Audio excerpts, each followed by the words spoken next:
Political shock as Lee Hae-chan collapses, and Lee Jae-myung's precarious situation from the perspective of ESQ Andre. The story begins with shocking news just conveyed to the public. Powerful figure Lee Hae-chan has suddenly collapsed during a business trip to Vietnam. According to initial reports, he suffered cardiac arrest and had to undergo emergency cardiopulmonary resuscitation (CPR) before being transferred to the emergency room of a local hospital. The current situation is described as extremely critical, as he has not yet regained consciousness. Upon receiving this grim news, Lee Jae-myung reacted with decisive and incredible urgency, immediately dispatching Jo Jae-sik, a six-term lawmaker and special political envoy, to fly to Vietnam. This action immediately prompted the narrator to question and analyze the situation. Even though there is an embassy and diplomatic staff in Vietnam, the fact that Lee Jae-myung had to urgently send a heavyweight like Jo Jae-sik proves that the relationship between Lee Jae-myung and Lee Hae-chan is not merely that of comrades, but a uniquely vital life and death bond. Delving deeper into the details of the incident, an official from the Democratic Peaceful Unification Advisory Council revealed that Lee Hae-chan collapsed around 1 p.m. yesterday at Ho Chi Minh Airport with symptoms of a myocardial infarction. During transport by ambulance to the hospital, he suffered cardiac arrest once, making the situation precarious. To date, the fact that he remains in a deep coma is causing great anxiety. Lee Hae-chan was born in 51 or 52, meaning he is about 73 years old this year, not an excessively old age for many politicians, but his health is noted to be very poor, with a frequently pained complexion. The narrator pauses to analyze the influence of this figure, recalling that Lee Hae-chan is a symbol of the left wing and the father of the Lee Hae-chan generation from his time as Minister of Education. It was the school equalization policies and the ideology of the Teachers and Education Workers Union Jangyojo from that era that created a generation, currently in their 40s and 50s, that tends to lean heavily to the left as seen today. Medically, a council official stated that Lee Hae-chan underwent emergency stent placement and coronary angioplasty locally, but his condition cannot yet be called stable. His failure to wake up is a very bad signal, foreshadowing unpredictable developments. It is known that Lee Hae-chan went to Vietnam to attend an Asia-Pacific Regional Executive Committee meeting taking place on the 24th and had arrived the day before. In reality, he showed signs of body aches before leaving the country, and by the morning of the incident, his health deteriorated rapidly, leading him to plan an immediate return after just 1 day. However, he collapsed before he could board the plane. The Blue House or Lee Jae-myung's faction acted immediately upon hearing the bad news. Sending Jo Jae-sik was not just a hospital visit. It shows they view the situation as extremely serious, while also considering Lee Hae-chan's immense symbolic value within the Democratic camp. Additionally, Kim Hyun and other Democratic Party personnel are also en route to Vietnam. Analyzing this relationship more deeply, the narrator clarifies Lee Hae-chan's role as a controller standing behind Lee Jae-myung. Lee Hae-chan served as Prime Minister under Roh Moo-hyun and as representative of the Democratic Party, and was recently appointed Senior Vice Chairman of the Unification Advisory Council last October. An interesting historical detail is revived.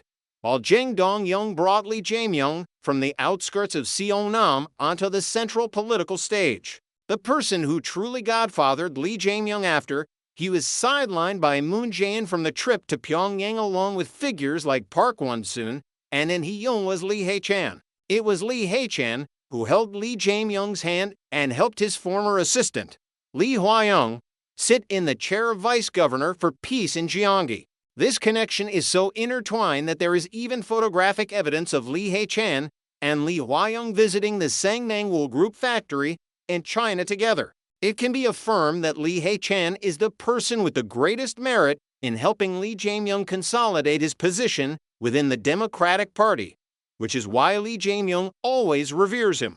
However, Lee Hae-chan is also a highly controversial figure, with suspicions regarding fake 5.18 merit status and an eccentric, authoritarian personality. The narrator recalls the incident where he cursed at a reporter as a bastard or similar slur when asked about Park Won-soon's death, illustrating that his personality fits very well with Lee Jae-myung. As senior vice chairman of the Unification Advisory Council, a body that advises the president directly, Lee Hae-chan once expressed concern that awareness of unification is fading, but affirmed that there will remain unchanged.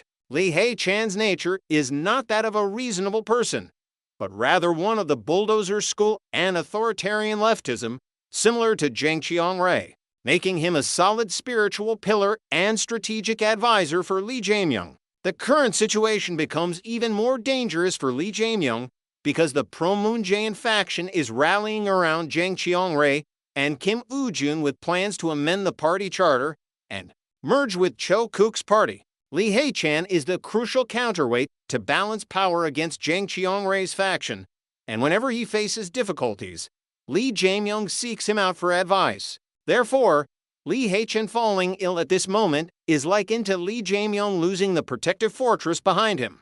If anything happens to Lee Hae-chan, the thread of power will snap, and the flow of power could shift to other future forces.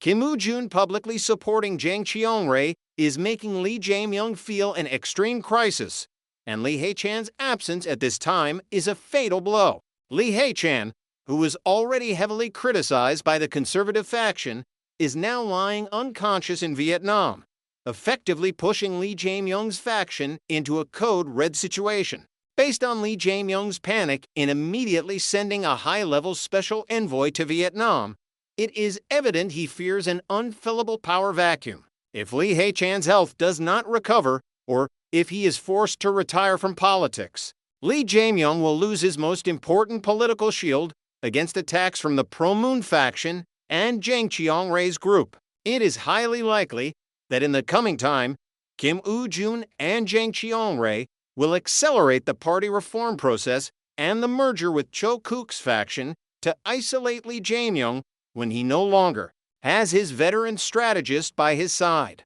The internal war within the left wing will explode more violently than ever as the balance of power tilts significantly due to the absence of Godfather Lee Hae-chan. The story of Lee Hae-chan's sudden illness in Vietnam is not just a matter of personal health, but an event capable of completely changing the political landscape of the opposition in South Korea. It exposes Lee Jae-myung's heavy reliance on veteran figures and the fragility of the current power coalition. Will Lee Jae-myung be able to stand firm after losing his godfather? And how will the left wing pivot in this storm? Please leave your comments and opinions below. And don't forget to follow the ESQ Andre channel for the sharpest political analyses on these hot current events.